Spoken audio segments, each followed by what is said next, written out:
repudiate and repudiate married together. All right. See, we're quoting Sarah Palin. That's the kind of year we're going to have together. All right, let me read this from, because you might have missed this. You were overseas. Elsewhere. The New York Times reporting over the holiday week how the Russia inquiry began. A campaign aide, drinks, and talk of political dirt.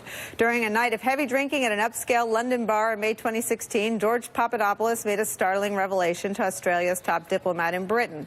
Russia had political dirt on Hillary Clinton. About 3 weeks earlier, Mr. Papadopoulos had been told that Moscow had thousands of emails that would embarrass Mrs. Clinton, apparently stolen in an effort to try to damage her campaign. The hacking and the revelation that a member of the Trump campaign may have had inside information about it were driving factors that led the FBI to open an investigation in July 2016 into Russia's attempts to disrupt the election and whether any of President Trump's associates conspired. So I would agree that the conversation's the same, but thanks to Mark and his colleagues, we have a really important new piece of information. What it does is it obliterates another one of the cover stories that the Trump folks have made up. So even if they turn out to not have colluded with Russia, they look more and more like they tried to obstruct the picture of what happened when it came to Russia. And I wonder if you could just get back to the why Trump acts so crazy. Well, you just piled some more on my plate, but I'm going to try to do this relatively quickly. We won't rush you. No, it's just there are two things to think about, and they conjoin the two things that we're talking about. One is why they behave the way they behave, and the story itself. Just remember now, we have the New York Times again killing it on this story. This is an incredibly important piece of reporting. It says that the coffee boy, supposedly, according to the Trump White House, knew enough that he was drunkenly going around to top Australian officials in London months before the DNC hack became public. June of 2016 is when the Washington Post first reported about the DNC hack. The actual leak of the DNC emails doesn't happen until July. Donald Trump standing up on the eve of the Democratic Convention saying, Russia, unleash the emails. We now know that the coffee boy, not a coffee boy it turns out, knew enough to be talking about it with Australians. We don't know yet who else he talked about other than the Australians, but one presumes he may well have been talking about it with some of his colleagues on the Trump campaign, and that might have gotten back to Donald Trump. Those are not unreasonable assumptions. But this is a really important piece of reporting, which leads to the question that you first asked, which is why. I don't think this is paranoid delusion. I think this is softening up the ground. The relentless attacks on this Justice Department and on this FBI are all about softening up the ground with his political supporters and with others for the day when he has to not just wage a rhetorical war on the Justice Department, but wage an actual war on Bob Mueller, on Bob Mueller's team, when push comes to shove, when the report is finally done, when he's facing charges, when some people are talking about moving impeachment in the House. He wants to have had months of attacking this set of career officials and appointed officials so that the ground will be softened for the moment when he has to do what right now many people still consider to be unthinkable, but I don't think is unthinkable at all. Mark, since it's your byline on this story, and as John said, an unbelievable piece of reporting, I wonder if you can take us through some of what is now established. I mean, this piece seems to put in place a lot of things that were before unknown, and that was what started under the Obama administration's the investigation into potential contacts, coordination, and maybe collusion between the Trump orbit and Russia.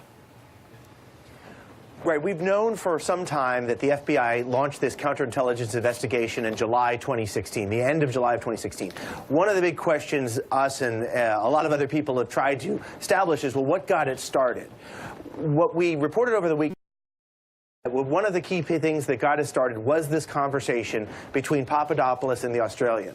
What we know was a few weeks earlier, according to Mueller's the court documents that came with the Papadopoulos charge, was that Papadopoulos was told by a Russian intermediary about these emails, these thousands of emails that the Russians had. We now know that he told the Australian that a couple weeks later. 2 months after that, it goes to the FBI, and that launches the investigation.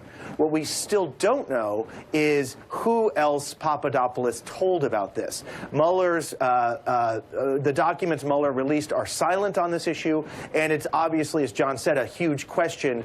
If he told the Australian during a night of drinking, did he tell other people inside the campaign? And that's a big question. Another important thing. Sorry, go ahead. No, keep going. And so then once it's established that that this investigation began, another thing about in our story is sort of showing how Papadopoulos remained pretty central to the campaign throughout, despite being dismissed as an unpaid volunteer, coffee boy. He was helping broker meetings, including one in September 2016 between Trump and President Sisi of Egypt.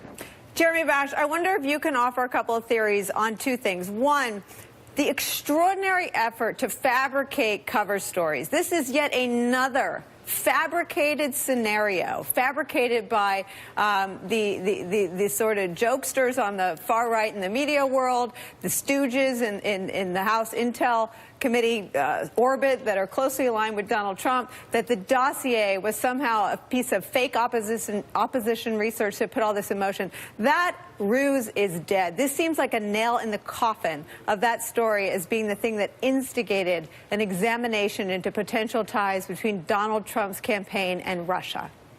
Yeah. I never put a lot of stock in the theory that the FBI based its counterintelligence investigation solely on the dossier. I think the dossier has some points of veracity, but even if there are points of weakness in it, there is still a very strong foundation to go to a FISA court, to obtain a warrant, to listen to the communications of foreign intelligence officers from Russia speaking with associates in the Trump campaign. And I just want to make one New Year's resolution here with you, Nicole, which is we're not going to use the word collusion. We're not going to set the bar where the president is setting it, as there had to have been active day-by-day work between the Trump campaign and the Russian Federation. No, I think the mere fact that the president knew of, and people in this campaign knew of, and welcomed the Russian interference is unpatriotic, it's shameful, and it's enough to show a very bad set of facts for the Trump team going into his election. And the other question that I had, and I'll give it to you, Jeremy Peters, because I want to know your thoughts on this. Do we also view the testimony of the former intelligence officials who served under the Obama administration, who were there advising the President Obama